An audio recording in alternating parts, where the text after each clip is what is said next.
আমরা প্রথম থেকেই আপনার ডিসি আমাদেরকে জেলা প্রশাসন বিভিন্নভাবে মানে পারমিশন দিচ্ছিল না। একবার তো স্থগিত করে দিয়েছে, তারপর আমরা আবার ডাকার পর ওনারা বসছিলাম আমরাও বসছিলাম, কিন্তু আমাদেরকে পারমিশন দিয়েছে। কিন্তু আজকে সকালবেলা থেকে বিভিন্ন রকম কারণে, যেমন এখানে আমরা একটা ব্ল্যাক, সবসময় ব্ল্যাক থাকে এখানে, যারা ডিসিএলে প্রোগ্রাম দেখেন তা আপনারা সবাই জানেন, পুরাটা ব্ল্যাক রাখি। কারণটা হচ্ছে যে আমাদের ইয়েগুলো একটু ফুটে ওঠার জন্য, আর কিচ্ছু না। আমাদের যে ব্যাক স্টেজে যে এটা লাগাই, ব্যানারটা লাগাই, যে আমাদের যে স্পন্সর যারা, তার জিনিসটাকে একটু ফুটে তোলে। এখানে ব্ল্যাকের কোনো কিছু নেই। একজন নাজির আসি বললো যে ব্ল্যাক কাপড়টা চেঞ্জ করতে হবে, কমপ্লিট হয়ে গেছিলো আমাদের কাজটা। ওটা হচ্ছে 12টার দিকে। আচ্ছা, ওটা আবার চেঞ্জ করে সাদা দিলাম। এরপরে আসি বললো যে আপনাদের কমিটির লিস্ট দেন, দিলাম, পাঠালাম। এরপরে বললো যে আপনারা এখানে ওই যে স্পন্সরের জন্য স্টল করছিলাম আমরা, ওটাকে বাতিল করার জন্য, ওখানে হবে না। আচ্ছা, ওটাকে সরে আমরা এদিকে আনলাম, ওটা মেনে নিলাম।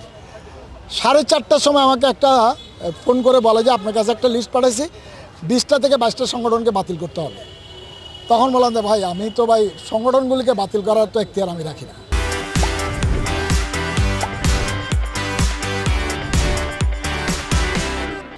এগুলি করতে হলে তো ভাই আমার প্রোগ্রাম করতে হবে না, তার চেয়ে একটা বেটার, আমি আর পারতেছি না, ফেড আপ। আপনারা আমাদের ভেন্যুর যে পারমিশনটা দিয়েছেন ওটা ক্যান্সেল করে দেন, আমরা অনুষ্ঠানটা করব না, এই সিদ্ধান্ত নেই। এখনও কিছুক্ষণ আগে আমাকে ফোন করছেন এডিসি জেনারেল, উনি বলছে যে আপনাদেরকে বলছিলাম আপনারা কোনো সমস্যা তাহলে এই ঘটনা ঘটলো কেন, আমি সেই জন্য বাতিল করে দিচ্ছি। এখন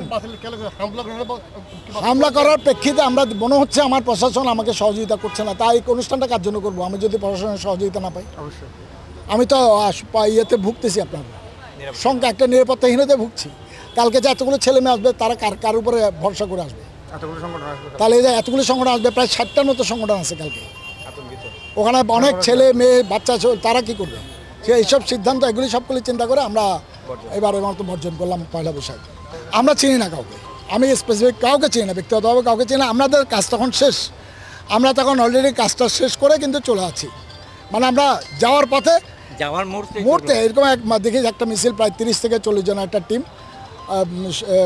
কি করে মিছিল করে আসলো। আমি দেখলাম যে ধাম ধাম ধাম ধাম এগুলো ভেঙে দিয়ে চলে গেল।